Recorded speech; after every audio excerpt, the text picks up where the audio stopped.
sindicato, o que ele tem a ver com as questões econômicas do país? Porque o sindicato se envolve tanto nas questões econômicas do país. Antônio Silvano, já há um bom tempo, vem batendo forte nas questões dos juros. Taxa de juros muito alto, tem sido matéria dos principais veículos do Sindicato dos Químicos, né, em discussões. E eu queria entender, Silvano, o que o sindicato tem a ver com isso? Para que o sindicato se mete nisso, na questão de economia? Qual que é o resultado para o trabalhador? Eu acho que é importante a gente resgatar que essas demandas elas vão surgindo de forma muito natural, né? Nós éramos uma população muito pequena e basicamente se sobrevivia da agricultura e da pesca. Então as comunidades se reuniam e ali eles tinham, né, uma vida muito natural, sem nenhum luxo, sem tecnologia, mas de forma muito prazerosa. A vida em família, a vida em comunidade, onde se plantava, se pescava, e assim as comunidades iam desenvolvendo. Só que os países, né, evoluíram, desenvolveram, cresceram, ampliaram. Aí vem a necessidade de você pensar, né, de que forma que nós vamos começar a atender a necessidade dessas pessoas. E aí vem o processo de industrialização, que ele traz aí uma série de inovações chamadas de tecnologia, que com isso você tem uma divisão da sociedade, que historicamente a gente considera que é o capital e o trabalho, e que cada um tem o seu papel. Ou seja, o capital, pela natureza dele, ele tem que fazer o fomento, ele tem que buscar as condições para que o trabalho possa ser executado. E o trabalhador, ele busca justamente o conhecimento, a expertise, para passar por um treinamento e desenvolver esse teu conhecimento na industrialização. E daí desencadeia uma série de outras coisas, porque na medida que essa sociedade ela começa a aumentar, ela começa a se distanciar, ela começa a se urbanizar, e você percebe que a gente vive em grandes centros, aonde o grande desafio está sendo, você está entendendo? Que você consiga colocar as pessoas em ambientes cada vez menores, para que você possa atender a essa demanda crescente de uma forma concentrada. Então o cara morava numa região litorânea, numa região rural, numa área rural, onde ele tinha espaço, aonde os olhos alcançavam, ele via as terras. Aí ele vem morar numa área urbana, porque daí ele sente uma necessidade de usufruir. Você está entendendo? O que o capital coloca na nossa cabeça de necessidade. E aí vem o incremento da indústria, as demandas que o capital nos apontam, que a gente precisa de roupa, de carro, de calçado, de tecnologia, de som, disso, daquilo, de internet. Você vê que você tem um celular, qual era a finalidade do aparelho de celular? Facilitar a comunicação entre as pessoas. Hoje o celular é uma agência bancária. Imagina. Hoje você pega um aparelhinho desse, que antigamente teve uma época que você não podia ter um toca-fita no carro, aí se colocava a chamada gaveta, porque para onde você ia, você tinha que desencaixar o toca-fita e levar, porque todo mundo queria roubar o toca-fita. Era incrível. Virou um produto de comércio, então o cara roubava para vender para o outro. Hoje você não pode andar com o celular porque o índice de furtos, de roubo é enorme. Aí você vem a demanda, capital e trabalho, ela está apontada. Os sindicatos, eles surgem justamente no ponto de equilíbrio. Só que os sindicatos, ele nasce por uma demanda do ambiente, da relação, na indústria, no comércio, no serviço, e pela natureza dele, de sempre buscar, e pela sua concepção, qual é a finalidade?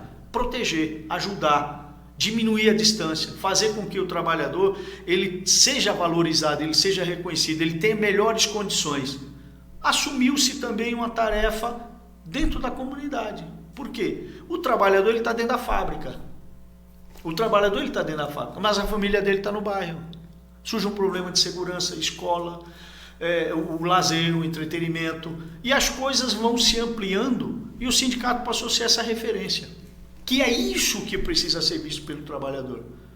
Logicamente que algumas empresas, elas enxergam essa relação capital e trabalho, ela é proativa. Então, e é muito importante ela existir para o equilíbrio, porque veja bem, não adianta você ter maquinários sofisticados que te conseguem uma produtividade maravilhosa se você não tiver consumidor para comprar. E quem é esse consumidor? É o trabalhador. Então os sindicatos, ele busca fazer isso.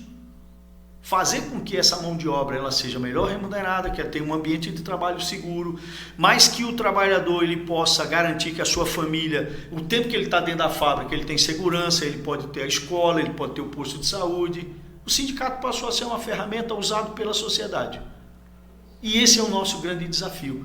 Isso, de alguma forma, traz um impacto muito grande para alguns maus empresários que vê na organização do trabalhador uma ameaça para o poderio dele, para assim, o lucro incessante, porque tudo que é feito, tá certo? Que aumenta a partilha de um, diminui do outro. Não tem jeito, tá? Então esse é o desafio. Então o sindicato, para que serve? Serve para isso, para buscar um ponto de equilíbrio da sociedade, em especial no ambiente de trabalho. E esse é o desafio. Então, quando o sindicato ele entra nessa luta da questão econômica, não sei o que, ele está visando o trabalhador. Lógico. A visão empresarial é a mesma? Toninho, eu quero complementar o que o Silvão disse, eu quero ampliar mais essa discussão para o mundo do trabalho. O Silvão foi na história, trouxe aí todo esse parâmetro para a gente entender o processo. Na verdade é assim, as pessoas estão buscando um significado da vida, né? Eu lembro que quando a gente começou no sindicato lá atrás, 20 anos atrás, a gente fazia uma assembleia, a gente lotava o prédio, né? A gente chegava a fazer assembleia na praça. A sociedade está tamanho individualista que ela está vivendo, que até o capital está com dificuldade de segurar. Hoje tem muita fala de reter talento e não sei o quê. As pessoas estão buscando um significado existencial. Eu converso com o empresário e falo, puxa, eu contratei uma pessoa aqui para trabalhar, daqui a uma semana ela as costas, estou indo embora. Mas como? O que você precisa? Não quero ficar. Estou indo embora. É fato, gente, só você andar por aí, e aí eu estou fazendo uma análise um pouco mais ampla de sociedade, tá cheio de plaquinha procurando emprego, tem lanchonete por aí, o cara está lá procurando garçom, a placa está lá, tá há 90 dias. Eu estava conversando com o dono da padaria recentemente, aí, domingo foi, ele pegou para mim, tinha 32 currículos, né? Ele falou para mim assim, rapaz, não aproveita 10%. Aí você tem duas avaliações para fazer, né? Não aproveita 10% por dois aspectos. Primeiro, pelo perfil do trabalhador. Segundo, pelo perfil da empresa. Quanto você está pagando? Porque, claro que salário não é tudo, mas salário é importante. Quer dizer, o cara, tem 35 currículos, não aproveitou 10. Eu perguntei mais o salário, quanto que é? Né? Porque aí a gente tem que partir para uma discussão que é o seguinte, você tem que ter o salário e a remuneração. E remuneração tem que ser com base em resultado. Salário cumpre obrigação, remuneração paga resultado. Essa discussão, o empresário está muito longe de chegar lá ainda, né?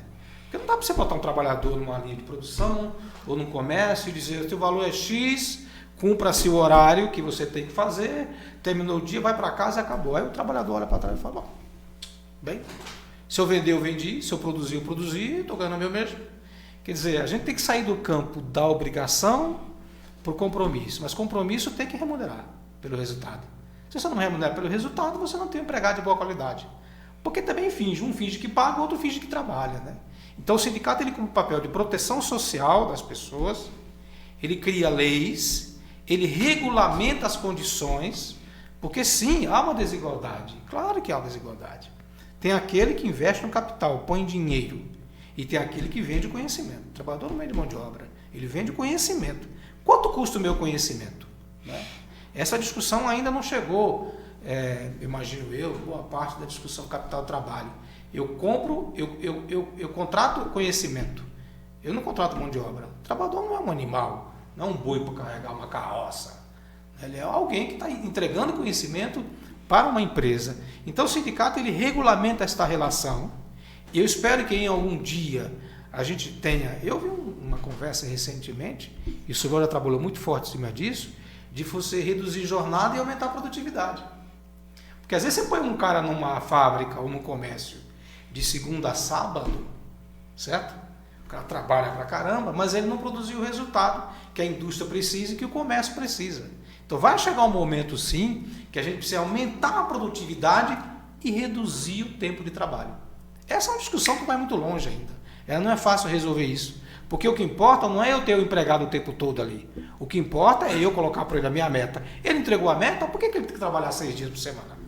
Né?